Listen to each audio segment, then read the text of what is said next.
Welcome back to the podcast. I'm Said Hasibasan, and this is part two of my conversation with Felix Hamer, better known as ElectricFelix. In the previous episode, we followed Felix's journey, how he came into e-mobility, what was his first electric motorbike experience with which he traveled from Netherlands all the way to France, to his eye-opening trip to China where he discovered charging infrastructure on a scale that puts Europe to shame. So today we are diving deep into the numbers that left Felix stunned. We are talking about DC fast charging for 10 cents per kilowatt hour in a country where gasoline costs €1 per liter. But it's just not about pricing. We will explore how Chinese government policies, customer expectations, and a completely different approach to e-mobility are creating an electric vehicle ecosystem that European manufacturers are struggling to compete with. So let's pick up where we left off, the pricing reality in China, and what Europe could learn from it. To discuss the point that we were talking earlier, did you get sort of idea what were the charging prices in China? You have posted a lot, I would say, and I've done also my research in Germany prices. We know the 70 cents, 80 cents per kilowatt hour prices were are absolutely too much. How the prices are there? It was absolutely wild. I was the most happy when I was actually driving a car myself in China, and I could just freely do whatever I wanted. And I was nearby this lake, and it was really not a typical Chinese industrial area. We were out of the big city, and I just clicked around on the screen, and in places where I don't even know what was out there, it just felt like a quiet nature reserve. But apparently, left and right, everywhere were fast chargers available. And when I say fast charger, then we're talking about always at least like a hub. Like if it has four plugs, is sort of the smallest that exists, but you will easily find sites with 10, 20, 30 plugs, can be even one CPO. And then the thing is that, with just a couple of tabs on the screen, I could find anything from 120 kilowatt DC charging to 5, 6, 700 kilowatt DC charging advertised. Like clearly, the car I was in could never take that kind of. You probably share the power in some way or other, but just wild to see. Like imagine in Europe if I would see 700 kilowatt charging advertised. Yeah, I would faint. But anyway, what I focused on, of course, was the price. And it was easy to find with one tap on the screen. I could find 100 kilowatt charging at 10 cents in euro cents. Wow. And these 500 kilowatt chargers, they were available for 15 cents. And what is so important for me to stress is I didn't look for the best deal in China. I wasn't in the area of China where they have the cheapest electricity. It wasn't in the middle of the night, some kind of low tariff because nobody's charging. No, this was just random, me clicking around the screen. First of all, there were 50 plugs with less than 5 kilometers away from me, from maybe 10, 12 CPOs, who knows? All different. If you want fast, you go fast. If you want the cheapest, you go to the cheapest.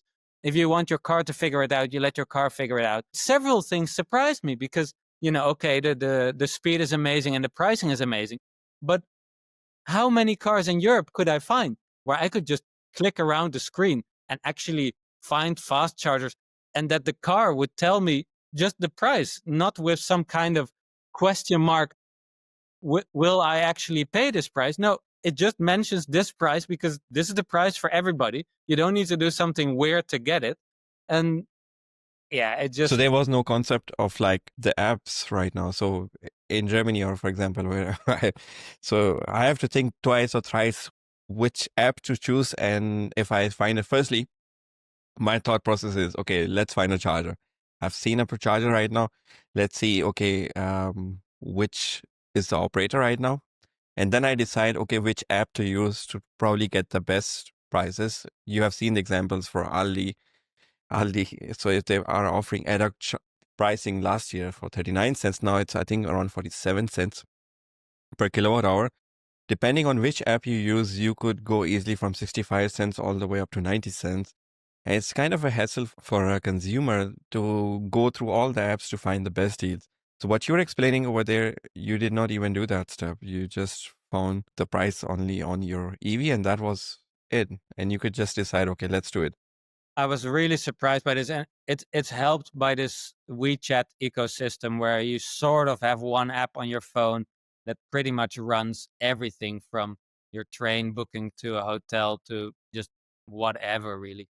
Um, but uh, but yeah, I think it's just so important to stress that you're there in a country. At least when I was there, it was easy to find gas for €1 per liter, and it was extremely easy to find DC charging above 100 kilowatts for 10 cents. So if we look at that gap and the ratio of fast charging versus petrol, and then neglecting how fast your car can charge, and whatever efficiency your car has, of course it all matters.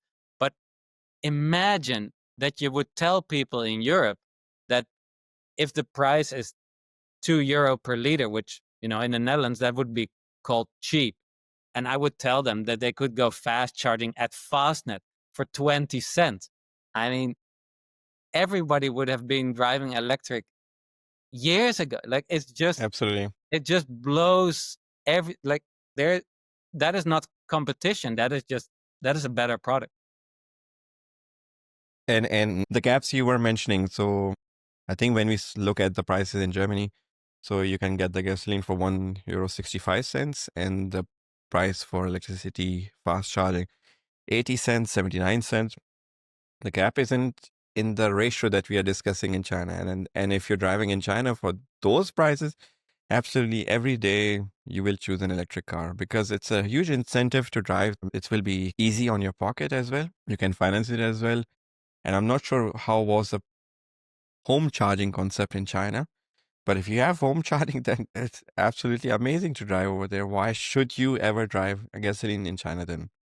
Yeah, no, and this was also easy to see because I saw many places where people did not have garages or whatever, so there would be a big building and there would be a huge parking lot around it, and you could also see that in in those areas where there was clearly no charging at at the building where people live themselves, I could see that tons of cars were still even in a city like Shenzhen, where I've seen more electric cars than anywhere else in my whole life.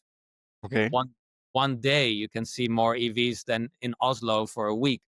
But the thing is that even there are many neighborhoods where people bought a fossil car years ago and they're just still driving it because they have it. And yeah, there are pretty big incentives in China that we also have to mention, that you can actually get a huge scrappage bonus for turning in your fossil vehicle and going EV. So that is also, I think, something that really surprises me in Europe, that we don't do this, because in the Netherlands, we know that tons of people are incentivized to drive pretty old, much consuming vehicles here in the Netherlands. Yeah, we could just tell them to go electric, and we're actively not pursuing it. And these things, they really make me question, like, yeah, you can pretend that you want to save European industry, but then Indeed. make it happen. This is just, any regulation is possible. The government can just say, we have to do this. And it makes sense for all of us. It's better for us. It's better for our economy. Like, hello, is anybody listening? Indeed. So you mentioned the word around incentivize. So I would say that this was among my questions that you were there in China. Did you see that the EV push is coming from the people themselves, or is it coming from the government policies? Is it coming from the incentives? How Well, it I took mean, off and why it's sustaining over there? yeah, let me give you one fun more example from walking around a place like Shenzhen, where it was the first time in my life that I was in a city full of scooters. So everybody is riding a scooter there. Like, forget bikes.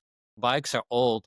People ride scooters. And 100% of those scooters are EV, because you are not allowed to drive a petrol scooter. And even though in Amsterdam we have had this thing going on that for years now, there was actually a scrappage scheme here in Amsterdam where you could turn in your fossil moped and you could get a discount on going EV.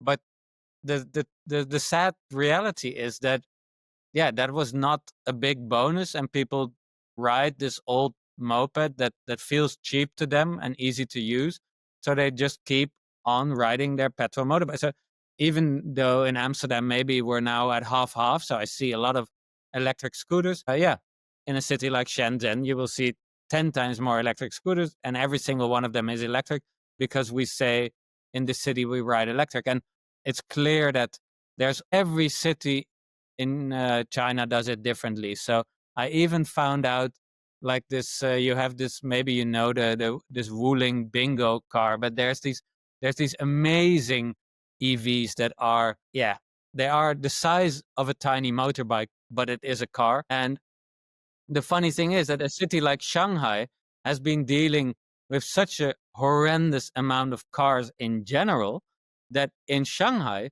you cannot get a license plate for a tiny car because they want to de-incentivize driving a car in general. So you have to go big, and I guess EV as well.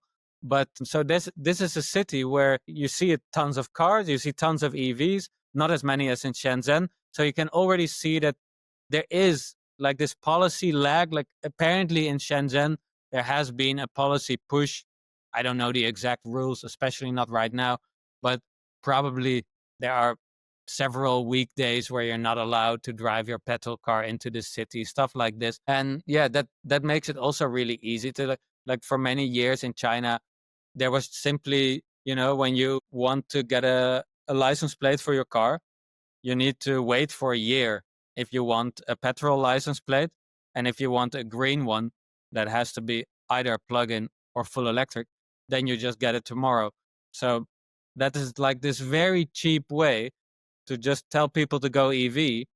That doesn't These were matter. not like these were not like financial incentives. These were like withholding you from getting somewhere. So you cannot get a license plate. And if I consider, okay, living without a car for 1 year, of course that this comes into place. But the second thing is that on one side, if I have to summarize now and understand the picture better, so on one side, so they were kind of penalizing incentives, but on the other side, really good incentives as well when it comes to charging prices. And suddenly it makes so much more sense. So on one side, the government is not like handing you out cashes to create unnecessary, unreal demand, for example, let's say. But on the other side, the prices of the energy side are so well maintained that it makes sense.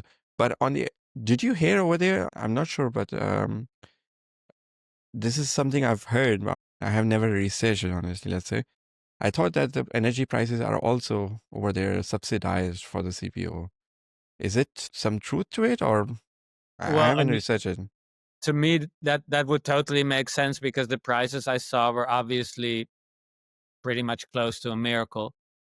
So I would believe anything. But the thing is also that, yeah, I think there are also just, this is like clearly when we from over here in Europe talk about China, it's easy to, yeah, make it into one big blob.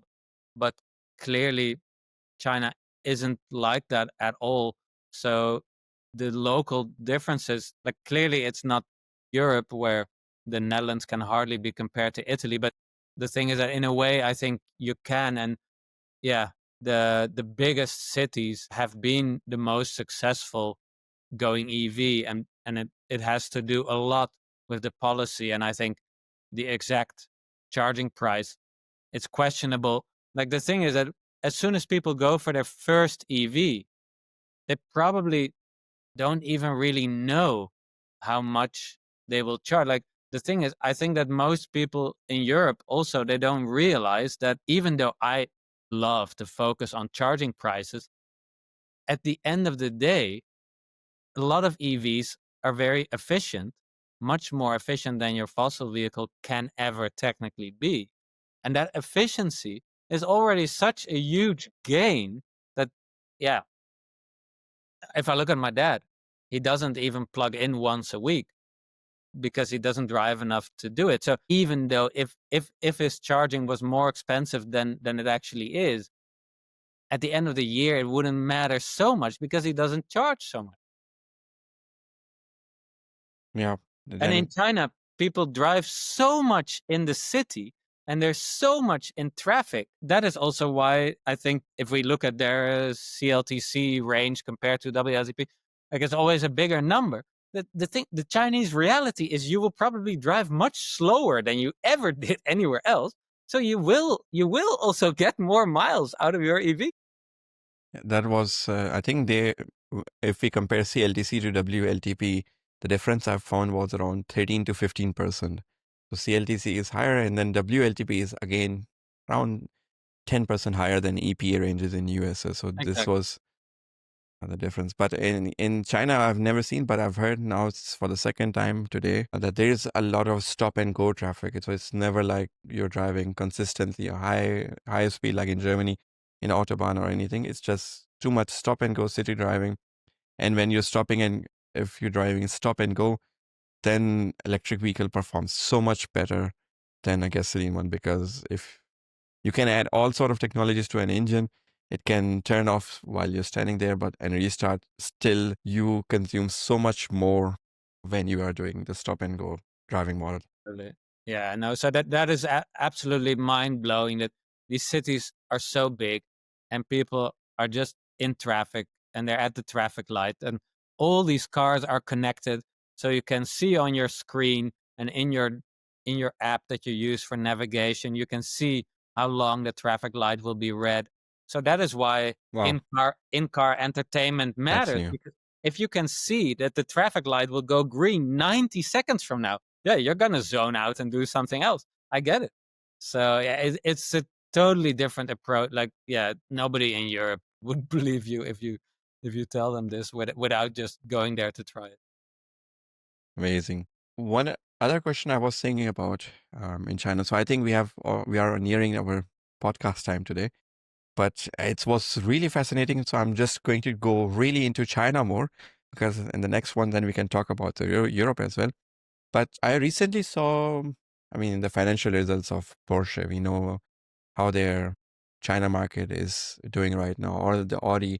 So they invented their symbols just to try to compete in China. And same story from Volkswagen. I saw, I think 4 or 5 months ago, an interview or a reportage from Deutsche Welle or ZDF in Germany. But they were interviewing people at an exhibition, auto show in China. And they asked somebody, a youth, I would say, perhaps like 19, 20 years old. And they asked if they will consider a Volkswagen. And they were like, no, this is too old. This is a car for our grandfather age. And you were there. I want to understand how advanced the car are over there. What are the customer requirements? Are they really into like it has to have all sort of features? It has to have autonomous driving. What do Chinese people prefer? Why these cars are different and not performing well, the Europeans right now? Yeah, I mean, I think there's so many things at play there that it's hard to, yeah, we can not say one or two things. The difference in the market in general, let's say just young people looking to buy their first car, and that you would consider to buy a new car because the incentives are there and because the market is Hmm. extremely competitive. That is, yeah, like I don't know of I don't have friends much younger than me that would consider buying a new car in Europe. Like, that is totally not what our market looks like. So I think that's also just this huge gap. Like, simply put, if we look at people that buy new cars in Europe, we're talking about a 50, maybe even 60 plus crowd age wise. And that crowd in China is in their 30s and is working hard in a big city. And yeah, they look for like the connectedness of the Chinese society. Like, when I was riding the metro and just looking around me, like who is in the metro with me, then the age difference compared to Europe is already obvious. And then also it looks like everybody except for the 60 plus years old is just constantly on their phone. Like, on every street corner in China, you can rent power banks to get more juice into your phone because everybody is Okay. running out of power, or at least I assume, because why would otherwise Power bank rental, so that's new. many. And then Chinese phones already have double the battery capacity that most people in Europe have ever seen in their phone. So, and yeah, I could go on, 5G connectivity.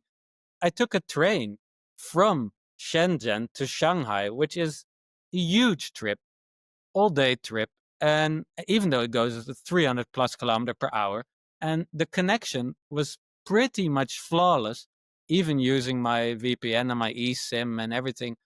Yeah, if I compare that to any German train ride I did past decade, it doesn't have to be a train ride actually, because you just run into it at a charging site as well.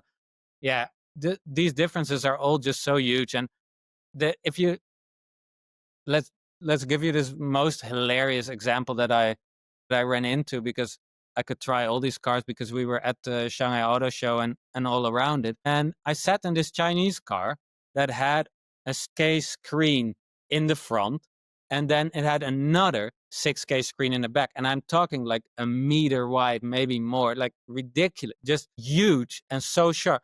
And the thing is that I realized sitting there looking at some Chinese movie that I don't even have friends here in Europe who have a 6K screen in their house.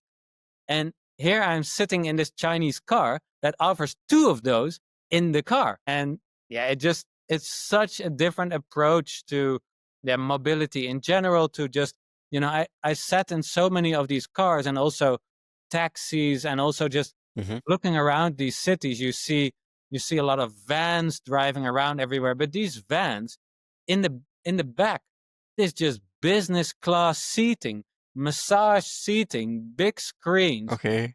everything luxurious, like S-class luxury in a random van that doesn't look that special from the outside, but the inside is just jet line stuff.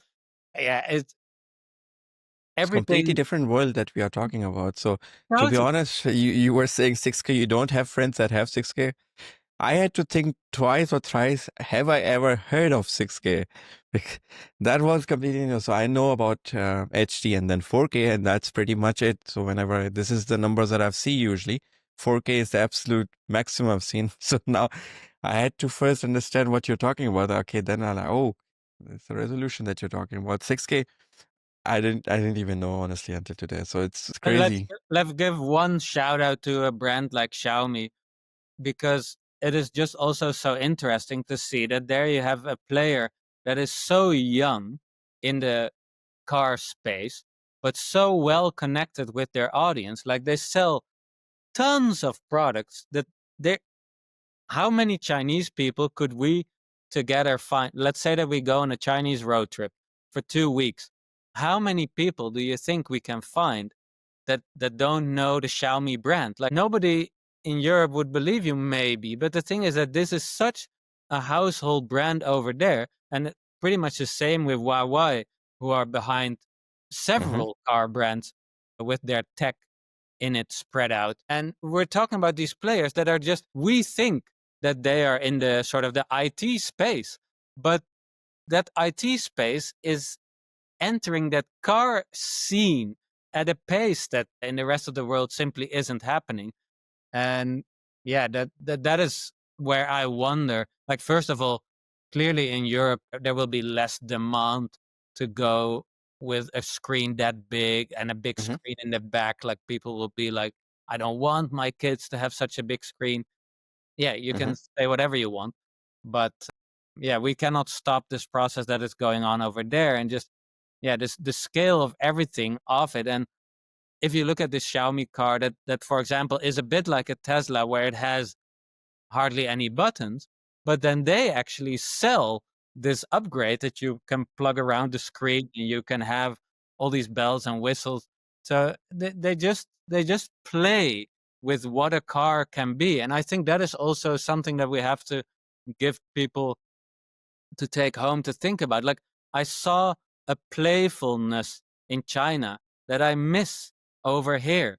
Like, just people messing around with their car, putting weird things on them. Like, I saw dolls put on Porsche cars on the back. Like you see a 911 and there's a doll stuck on the back, because that's what people like to show off, that they're just fun. And yeah, I was really amazed by that. So I think you kind of answered the question that I had earlier, which was what are the customer preferences over there? So now I understand that people are more preferring these when you compare the Xiaomi you have mentioned, Huawei you have mentioned internet connectivity, you have mentioned the in general connectivity of the auto system, how easy it was for you to pick a charging station and the software defined. So these are basically they are so much ahead in software defined vehicles. So this is probably the requirement for the new generation of their Chinese people, so that they want their cars to look in a certain way and react in a certain way. Whereas, unfortunately, I would say I can I kind of sympathize with the big OEMs in Germany or the big OEMs in Europe, because they are kind of stuck in a situation. The European customers have a sort of different demand. They would prefer more buttons. They would prefer more hard sort of feel. I would say the robust feel of the vehicle. And then they see, okay, Tesla was doing something completely different, and they got lead. And China is also the public of China wants the car like that. And now they are stuck what to do. So if they try to go too much like China, I mean they tried with Carrier and everything, it wasn't that successful. But anyways, if they go with that route, then they have such a huge existing base of customers in Europe. They do not want that. And then they're again sort of a dilemma situation that what is the right approach? How do they make cars for Europe and how do they make cars for China? In ideal world, you want to make one car that suits everybody, but unfortunately, it's the expectations in Europe market are existing for 40, 50, maybe even more 100 years from Mercedes and BMW, so they cannot just adopt so quickly with the things. This is why the Tesla brand really fascinates me, because they are selling this sort of only two models, if we look at scale, that they do sell across the world and that are pretty much the same wherever they sell it. And yeah, I think it will be super interesting to watch. Like there's now so much Chinese competition coming in to their segments, that I'm super curious how they can tackle this, because there's just several brands charging faster than them, offering a bigger car than them, offering plugins that, in China for many years to come, there will be this huge buyer group that will buy plugins. Yeah, Xiaomi is already working on theirs. And if you just, that is where the Germans, I think, have a huge opportunity, because there will be a lot of plug-in demand and they should be able to fill it. I just don't understand. It felt to me like I see more plug-in BMWs here than I saw in China, even though that should be such a popular product over there. Okay, so now I'm just coming to the last part, because I think we will do another podcast for the European part, because I would like to understand how you saw Europe differently. And condensing in very few minutes, I don't think so. It will do the justice to what you have experienced and what you can share. Just last few questions, two couple of questions, but I would say for anybody who is new and is planning to do an EV trip to the EV, they are new to the, what are your top three tips? I would say, what should they look for when doing the trip? Yeah, I would say, yeah, it depends a lot where you go. But yeah, depending on your vehicle, I would definitely let your vehicle handle the work. So first see what plan this car comes up with. And then if you don't like it, you can probably tweak it by using an app like a Better Route Planner, for example. But I love apps like Charge Finder and Charge Price to just look around.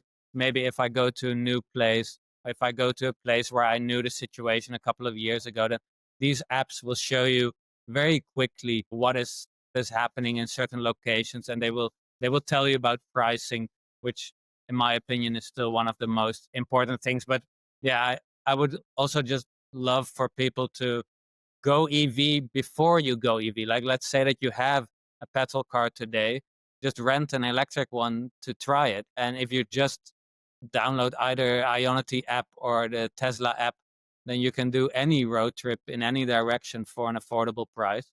So it is fairly easy today to try an electric trip. But yeah, weirdly enough, there are quite some countries where I would sort of advise against too much AC charging, which is just strange, because I've seen cities like Berlin change for the better, where there's now AC chargers everywhere. But it's so hard to pay a fair price for them that I see most of these chargers not in use, and I sort of get it. So yeah, we're in a bit of a weird spot, but those are some of the apps I would recommend to prepare your trips. Yeah, I think with that, they will easily find the chargers and they will easily be able to find the best value of the chargers. And you also mentioned the Ionity and Tesla. So on the highways, I think with those, or even in the cities, they can get maximum value with fast charging if they are on short trips. And last question will be, what are your ambitions for the future? Where will we see ElectricFelix in the next few years? Are there any new big trips or ventures planned? Well, I definitely want to travel further from home. Like I have had this idea to drive to Istanbul for a while, so I definitely want to make that happen. Probably will first start with a road trip with my dad to drive to Greece, for example, which would already make me very happy because you can really take a route that takes you off the beaten path for the easy charging. So that is definitely important. And I've done quite some consultancy work in the past year. So I will try to also get that. Like right now, EVs are sort of like a 50-50 thing, and it's quite competitive with my IT work here in Amsterdam. So I'm still trying to go full time. So let's see if I can make that happen while having fun at the same time as well. That will be amazing. And regarding consultancy work, I mean, who's better to ask regarding the customer experience? Because you are in a very unique position. You are a person who's working together at times with CPOs, and you're also pointing them what to do. But you're also very closely connected to the people who are driving electric vehicles, who are electric vehicle enthusiasts, who are feeling everyday pain. So you have this very clear picture of customers, what they want, how the vehicles are responding. And with that, I think you can provide probably the best consultancy services right now in Europe. How the CPOs can do their prices better so that they can increase their utilization. Electric Felix is the person to contact them. All right. So thank you so much, Felix. It was really nice to hear all the great insights that you have today. And I think this will be very insightful for all the people who will listen to it. And this will give a very clear picture of how China is operating compared to Europe. And I think they will like it so much that they will also tune in for the next part where we are going to discuss the Europe, the ad hoc pricing, the credit card payment terminals, the app usage, and in general, your experience traveling across so many European countries. Looking forward to it. Thank you so much. Take care, Felix. Have a nice day. You too.